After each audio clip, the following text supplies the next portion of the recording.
66 चिन्हित ग्रामीण क्षेत्रों को पहले से निर्मित मल शोधन संयंत्रों से जोड़ा जाएगा। इन संयंत्रों से शोधित जल को पुनः प्रयोग में लाने हेतु भी प्रयास किए जाएंगे। इस समय पायलट आधार पर 4 मल निकासी योजनाओं का निर्माण कार्य किया जा रहा है। इस योजना को प्रदेश के अन्य घनी आबादी वाले क्षेत्रों में भी लागू किया जाएगा।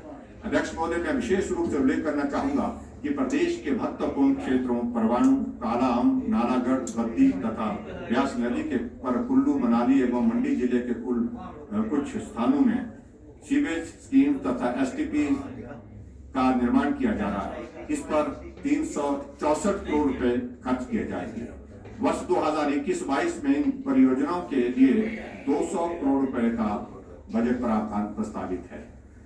अध्यक्ष महोदय, अधिक आबादी वाले दृष्टि से भी कभी देखने को नहीं मिला था। हम उस दौर से धीरे धीरे अब बाहर निकल रहे हैं और एक V शेप रिकवरी जिसको हम कहते हैं, जैसे हम नीचे आए और उसी तरह से जो है उसी V शेप रिकवरी में हम ऊपर की तरफ बढ़ रहे हैं। और ये बजट उस दृष्टि से महत्वपूर्ण था कि हमारे स्टेटहुड के 50 वर्ष पूरे हुए हैं, हम 51वें वर्ष में प्रवेश किए हैं। यह बजट महिला कल्याण और सशक्तिकरण की दृष्टि से हमने इसको, क्योंकि आबादी का 50% हिस्सा हमारी मातृशक्ति का है, महिलाओं का है, तो उनके लिए सशक्तिकरण की दृष्टि से, उनके कल्याण के लिए इस बजट को आगे बढ़ाने का प्रयत्न किया है।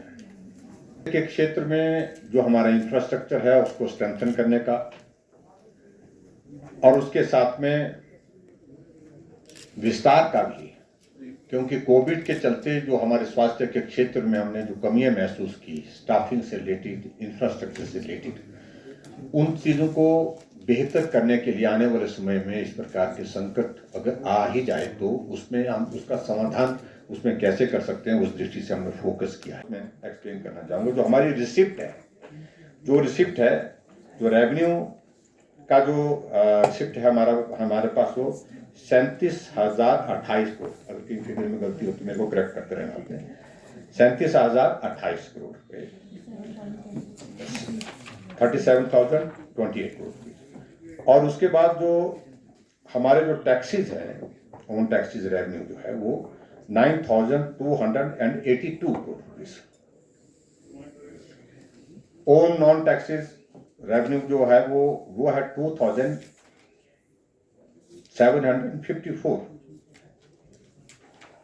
उसके बाद फिर हमारा शेयर इन सेंट्रल टैक्सेस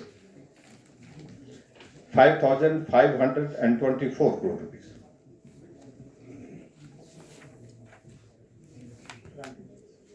और ग्रांटिंग एड फ्रॉम सेंटर 19,468। और उसके बाद जो दूसरा हमारा जो कैपिटल रिसिप्ट है उसका भी मैं जिक्र करना चाहूंगा, वो है 11,772 करोड़। उसमें मार्केट लोन जो है वो 8,960 करोड़ है। नाबार्ड का जो है हमारे पास उसमें 700 करोड़ रुपीज है, वेज एंड मीन्स के ना। और उसके बाद नॉन डेप्ट रिसिप्ट जो है हमारी वो है 41 करोड़, और अदर जो है वो 71 करोड़ रुपीज। अब उसमें दूसरे पार्ट में हम जाए, उसमें जो हमारा एक्सपेंडिचर है, रिसिप्ट मैंने बताया कि 50,000 जो बजट हमने पेश किया उसका जिक्र मैंने कर दिया। तो रेवेन्यू एक्सपेंडिचर का हम अगर जिक्र करें, एक्सपेंडिचर से इसमें जाए हम दो सेक्टर में, जो हेड में रहता है रेवेन्यू एंड कैपिटल। रेवेन्यू में 38,491 एक्सपेंडिचर, सैलरी पर 12,704 करोड़, 12,704 करोड़ रुपए। देन पेंशन पर 7,000 and 82 crore.